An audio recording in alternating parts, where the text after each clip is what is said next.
The desert was quiet that night. The air was dry, and the sky above stretched wide, filled with countless stars. A pale moon hung low, shining over the endless sand. Nothing moved, nothing stirred. It was a kind of night where silence fell heavy, as if the world itself was holding its breath. Then, without warning, the silence broke. A streak of light tore across the sky.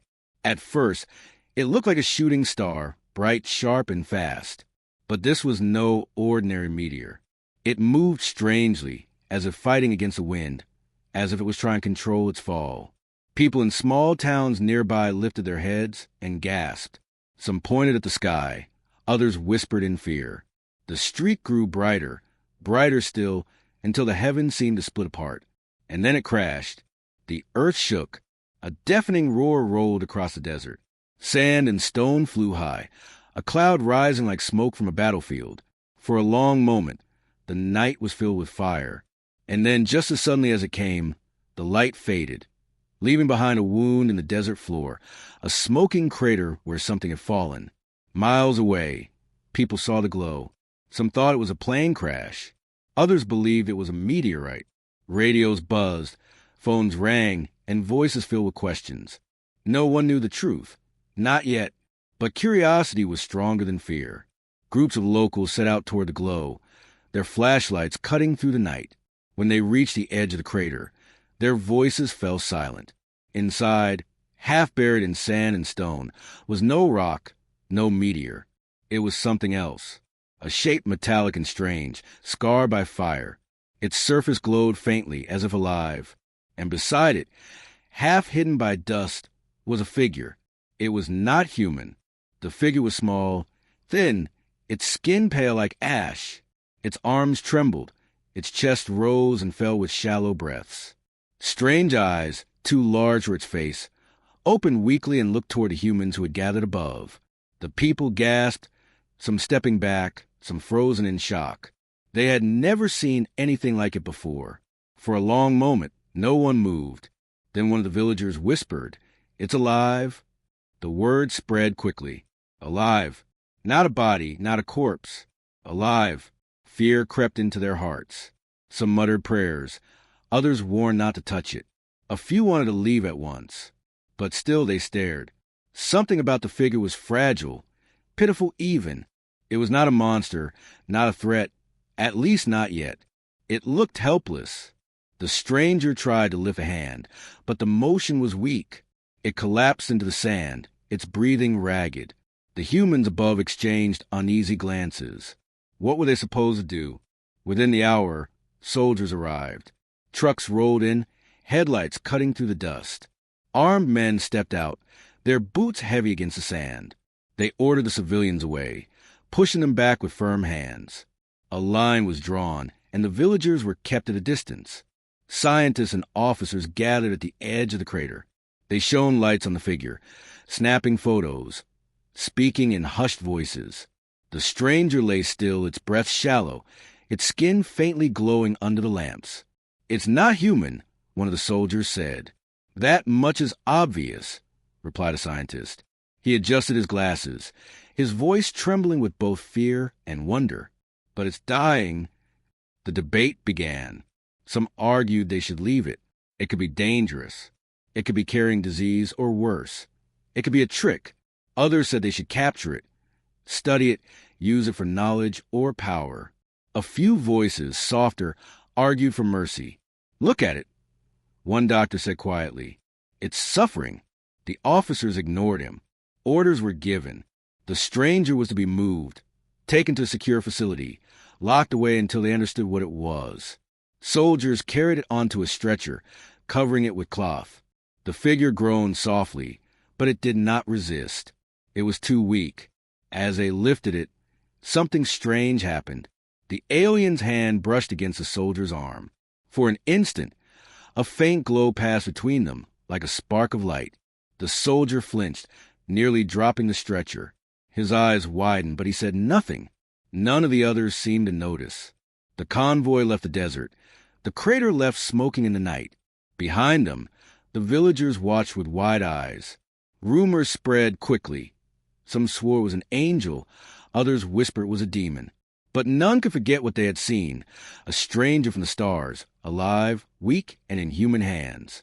The facility was hidden deep underground, far from the eyes of the public. The walls were white, the halls bright with cold lights.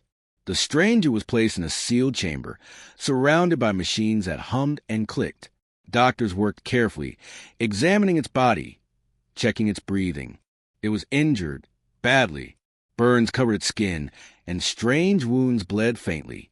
Yet its body was different from any known creature. Its blood shimmered, almost metallic. Its skin healed slowly, as if time itself moved differently inside it. Days passed. The stranger did not speak. It barely moved. Only its eyes, large and dark, followed the humans who entered the room. Sometimes it looked at them with fear, other times with something else, something almost like hope. Not everyone saw it that way. Some treated it like a specimen, a thing to study, but a few saw more. One night, when the others had left, a young doctor named Elias stayed behind. He stood by the glass wall, watching the aliens' weak breaths. For reasons he could not explain, he felt a pull in his heart. It was not just science, not just curiosity. It was something deeper. He opened the door and stepped inside. The alarms were silent. The chamber was safe. Slowly, he approached the bed. The alien's eyes opened, faint but aware. "You're not here to hurt us, are you?" Elias whispered. He didn't expect an answer. The alien only blinked, its gaze soft, almost sorrowful. Elias sighed and placed a cup of water near its bed. "You need this more than I do." The alien's hand trembled as it reached forward. With effort, it touched the glass of the cup. The water rippled, glowing faintly as if responding to its touch. Then, slowly it drank. Elias felt something stir within him. Fear and wonder mixed together. This was no monster. This was no threat. It was just a stranger, far from home, in need of mercy. What he did not know, what none of them knew, was that this simple act would change everything. The stars were watching, and humanity's story had only just begun. The days after the crash were tense. The stranger from the stars remained in the underground facility, watched closely by soldiers and scientists. Its body was weak, but slowly it healed. The burns on its skin faded. Its breathing grew steadier, and the glow in its eyes returned. Still, it said nothing. Every day, men and women in white coats came to study it. They shone lights into its eyes, took samples of its blood, measured its heartbeat. The soldiers guarded the doors with cold expressions, their hands always near their weapons. To most of them, the stranger was not a living being. It was a secret, a mystery, a potential threat. But not everyone thought this way. Dr. Elias returned often. He spoke softly to the alien, even when it gave no reply. He placed water near its bedside, sometimes food, though the stranger ate little. Elias began to notice something strange. Whenever he entered the room, the alien's eyes followed him, not with fear, not with anger, with something different, something that felt almost human. One night, Elias entered with a small notebook in his hand. He set it on the table beside the bed. "Do you understand me?" he asked gently. The alien did not speak, but its eyes shifted to the notebook. Slowly, its trembling hand reached out. Its fingers brushed across the page, leaving behind faint glowing marks, shapes unlike any human letters. Elias leaned closer, his heart racing. "You're trying to tell me something," he whispered. From that night, their silent exchanges began. The alien drew strange symbols, patterns that Elias copied and studied. He could not understand them, not yet, but he felt the intention behind them. The alien was not trying to harm. It was trying to connect. Others did not share his hope. Some officers grew restless. "It's hiding something," one argued. "It refuses to speak. It refuses to explain. We should force it." Elias fought against them. "It's afraid," he insisted. "If you treat it like an enemy, it will become one. Give it time." But mercy was not easy in a place built on fear. One evening, a storm raged above the facility. Lightning struck the desert, and rain hammered the ground. Inside, the power flickered. Alarms rang. Doors sealed. In the chaos, one of the soldiers rushed into the alien's chamber. He had panic in his eyes, and his weapon was drawn. The alien shrank back, its body trembling. "Stay down," the soldier shouted, fear louder than reason. His fingers shook on the trigger. For a heartbeat, it seemed the stranger's story would end there, in a burst of gunfire in the dark of storm. Then it happened. A sudden cry echoed in the hall. A young child had wandered too close during the confusion, the daughter of a staff worker. She slipped on the wet floor, tumbling toward the chamber door. The soldier turned in shock, unprepared. The alien moved first. With a strength no one expected, it pushed itself from the bed. Its legs shook, but it reached the child in time. Its arms wrapped around her, shielding her from fall. The girl looked up wide-eyed into the alien's strange face. But instead of screaming, she simply whispered, "Thank you." The soldier froze. The scientist stared. And in that moment, something changed. The alien had saved a human life. Word of the event spread quickly. For the first time, doubt began to fade. The stranger was not a monster. It was not here to destroy. It had chosen, in its weakest moment, to protect. Elias visited the chamber later, his eyes filled with relief. "You saved her," he said quietly. The alien only blinked, but Elias could feel the meaning in its silence. Trust. Fragile, but real. From then on, the walls of fear began to crack. The guards lowered their weapons when they passed. The scientists softened their voices. Even the officers, though still suspicious, began to wonder. Perhaps this being from the stars was not a threat. Perhaps it was something else. A guest, a friend. And in that fragile trust, the first bridge between two worlds was built. What humanity did not yet know was that this trust would lead them to a gift greater than anything they could imagine, the stars themselves. The facility had grown quieter. Since the day the strangers saved the child, everything had changed. Soldiers who once kept their fingers tight on their weapons now stood more calmly. Scientists who once treated the being like a test subject now approached it with respect. And yet, questions still hung in the air. Who was this stranger? Where had it come from? And why had it fallen to Earth?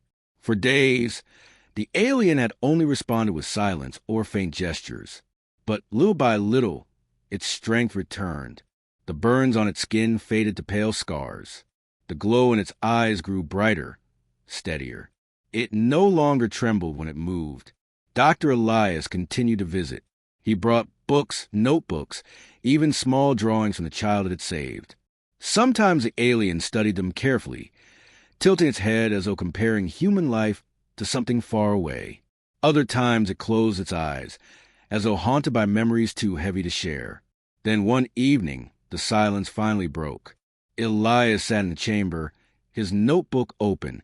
He had been sketching the strange symbols the alien often left behind.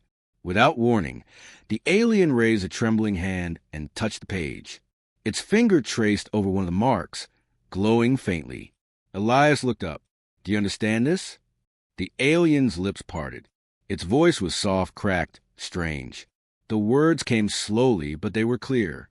Not human words. Elias froze. For the first time, it had spoken. His heart pounded. His voice caught in his throat. You can speak?" The alien nodded weakly. "Learn, slowly." The silence of the room grew heavy. The guards outside turned, listening closely. Elias leaned forward, his voice trembling. "Who are you? Where do you come from?" The alien's dark eyes closed for a moment, as if choosing its words with great care. Then it whispered, "I am forgotten." The words puzzled Elias. Forgotten? What did that mean? Slowly, painfully, the alien began to explain. Its voice was broken, its sentences simple, but the meaning was clear enough. It came from a people who had lived among the stars for longer than humans could imagine. A people older than Earth civilizations, older than human history itself. But they were divided.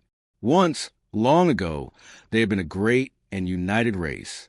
They had built cities that floated in the skies of distant worlds. They had sailed across galaxies as easily as humans cross rivers.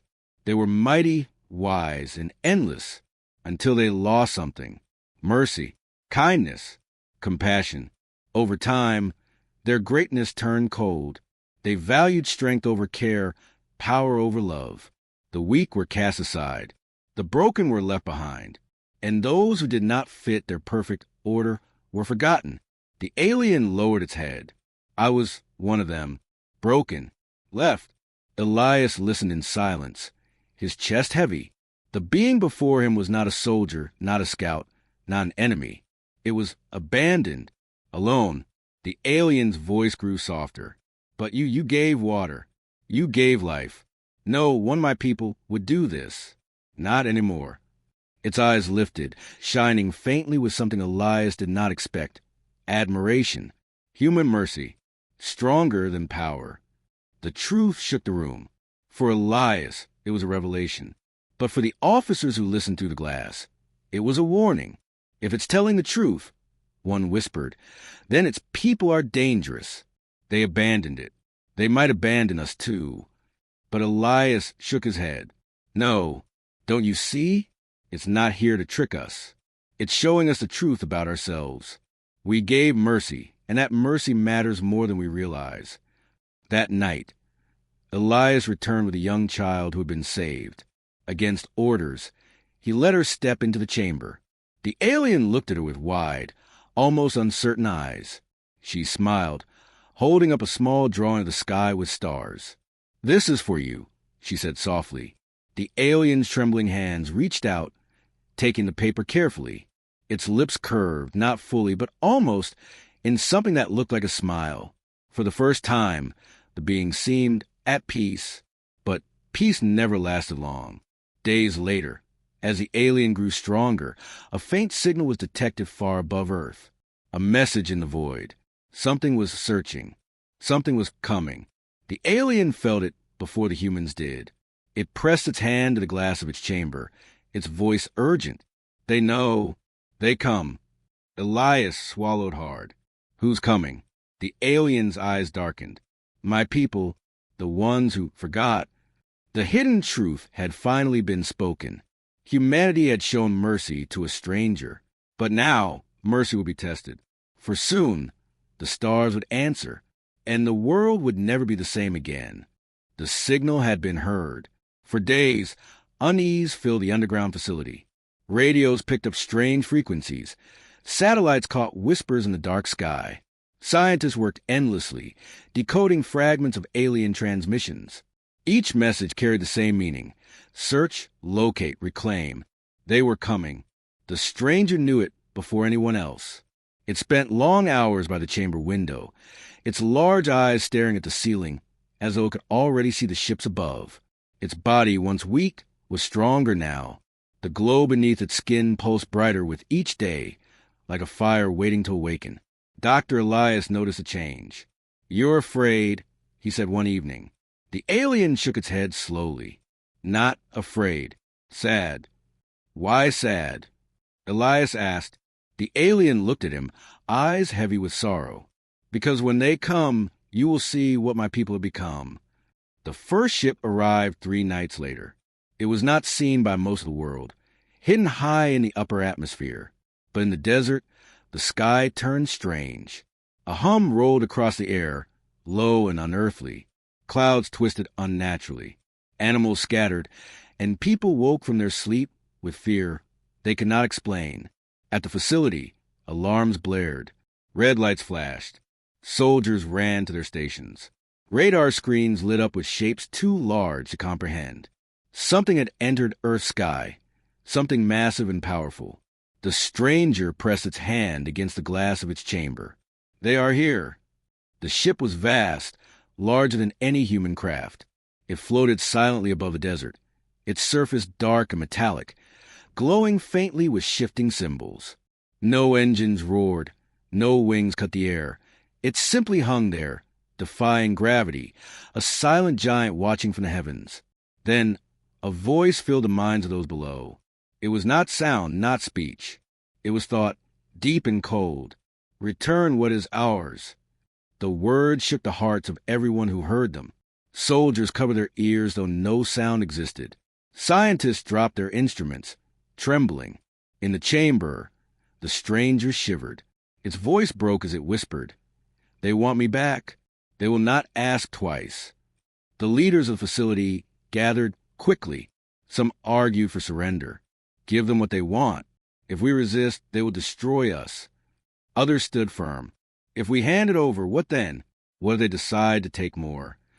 The debate was fierce, voices rising, fear growing.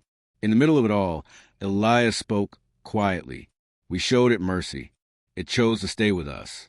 That means something. We can't throw that away." But fear was stronger than reason.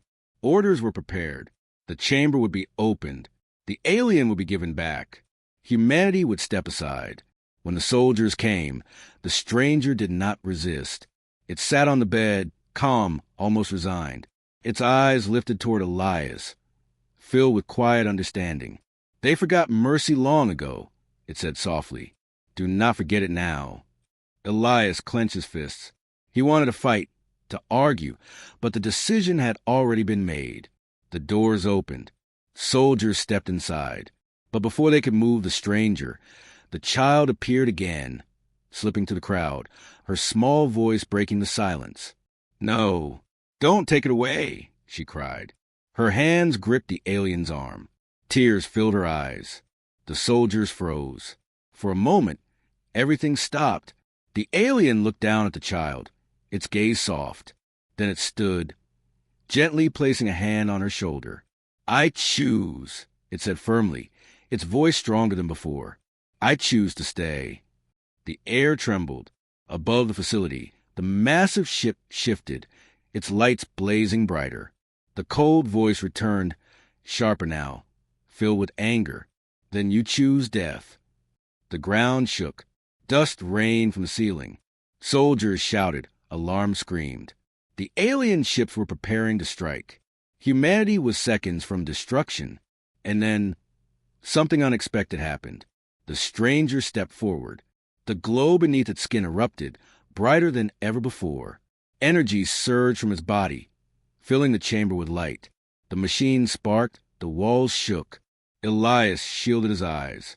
"What are you doing?" The alien's voice echoed, clear and powerful. "What you gave me, I give back. Mercy for mercy." It raised its arms, and the light spread, rising to the facility, into the sky, striking the massive ship above. For the first time, the great vessel faltered. Its hum turned uneven. Its lights flickered. Inside, its crew felt something they had not known for centuries: hesitation. The stranger faced the sky, its voice carrying across the desert. "These people are mine. They showed mercy when you would not. I stand with them." The ship above held still. For a long, tense moment, it seemed as though war would begin. Soldiers below gripped their weapons, waiting for fire to rain down. The world seemed to pause between life and death. Then, slowly, the massive vessel pulled back. Its lights dimmed, its shadow retreating into stars. The voice whispered one last time, "You will regret this." And then it was gone. Silence fell. The desert returned to stillness. The facility was shaken, broken in places, but still standing. Humanity had survived the first test. In the chamber, the stranger collapsed, its glow fading as exhaustion claimed it. Elias rushed forward, catching it before it fell. "You saved us," he whispered. The alien's eyes closed, its voice faint. "No, you saved yourselves when you chose mercy." That night marked a turning point. Humanity had faced the stars for the first time, not as beggars, not as prey, but as something more, something worthy. The war was not over. The danger was not gone. But a bond had been formed, a bond stronger than fear. And in that bond lay the promise of something greater, the beginning of humanity's inheritance of the stars. The night after the ship left, silence hung heavy over the desert. Humanity had survived, but the world would never be the same again. Inside the underground facility, soldiers and scientists moved like shadows. Some repaired broken machines. Others whispered about what had happened. No one could forget the sight of the massive ship in the sky, or the voice that had promised humanity's end. But above all, their thoughts returned to the stranger. It lay weak in its chamber, its glow dim. Dr. Elias sat by its side, refusing to leave. The child it had saved clung to her father's arm, peeking in with wide eyes. Everyone knew that without the stranger's choice, the earth might already be ash. Elias leaned close, his voice soft. You gave everything for us. Why? Why risk your life for people you barely know? The alien's lips parted. Its voice was faint but steady. Because you gave me what my own kind would not. Mercy. You saw me not as a tool, not as a burden, but as life. That is, strength they cannot understand. Elias felt a lump in his throat. But what happens now? They'll return. They won't forget. The alien's eyes flickered with light. Then you must be ready. The following days were filled with unease. Governments argued in secret meetings. Some leaders wanted to hide the truth from the world. Others wanted to prepare for war. Fear grew louder and louder. But then something extraordinary happened. The alien, though weak, asked to be taken outside. Against orders, Elias and a few others led it to the desert. The sky stretched wide above them, the stars burning bright. The stranger raised its trembling hand to the heavens, and the ground itself seemed to hum in response. From the sand rose structures, shapes of glowing metal, buried for centuries, hidden beneath Earth's soil. Towers of light, machines of impossible design, technology far beyond human hands. The soldiers gasped, the scientists fell silent. Elias whispered, "What is this?" The alien's voice carried like a wind. A seed. Long ago, my people planted them across young worlds. Tools for those who would one day be worthy of them. Most worlds were abandoned because no one was... But you are different. The towers pulsed brighter, their light spreading across the desert like veins of fire. Screens lit up in the facility. Satellites detected sudden bursts of energy. The world itself seemed to awaken. Humanity had been chosen. The alien turned to Elias, its eyes burning with quiet pride. You will inherit what my people threw away. The stars are yours now. Gasps spread through the gathered humans. Some would not believe it. Others wept with awe. The child clapped her hands, smiling at the glow. Elias's voice trembled. You mean we can travel the stars? We can leave Earth. The alien nodded. Not today. Not tomorrow. But you will learn. These seeds will guide you. Your mercy opened the path. For the first time in history, humanity was not looking up at the stars with wonder or fear. They were looking at them with belonging. But even in this moment of hope, shadows remained. The alien leaned closer to Elias, its voice now weak again. They will return. They will try to take what is yours. You must not become like them. Do not forget mercy. That is your greatest weapon. Elias placed a hand on its arm. We won't forget. I promise. The alien smiled faintly, a true smile, soft and peaceful. Its eyes closed and its body grew still. For a heartbeat, Elias feared the worst. But then he saw the glow spread from the alien into the towers, into the desert, into the sky itself. The stranger was not gone. It had become part of the gift. That night, across the world, people saw strange lights in the heavens. Rivers of silver shimmered above the clouds. Constellations burned brighter than ever before. In every language, in every land, the story spread. Humanity had been given a gift from the stars. The news could not be hidden. The world united in awe and fear, in hope and determination. And so began a new age. No longer trapped to one world. No longer only dreamers beneath the sky. Humanity had inherited the legacy of mercy. They had shown kindness to a forgotten stranger. And in return, the stars themselves had been opened to them. The final truth was clear. The smallest act of compassion could change the fate of an entire species. And humanity's story was only beginning.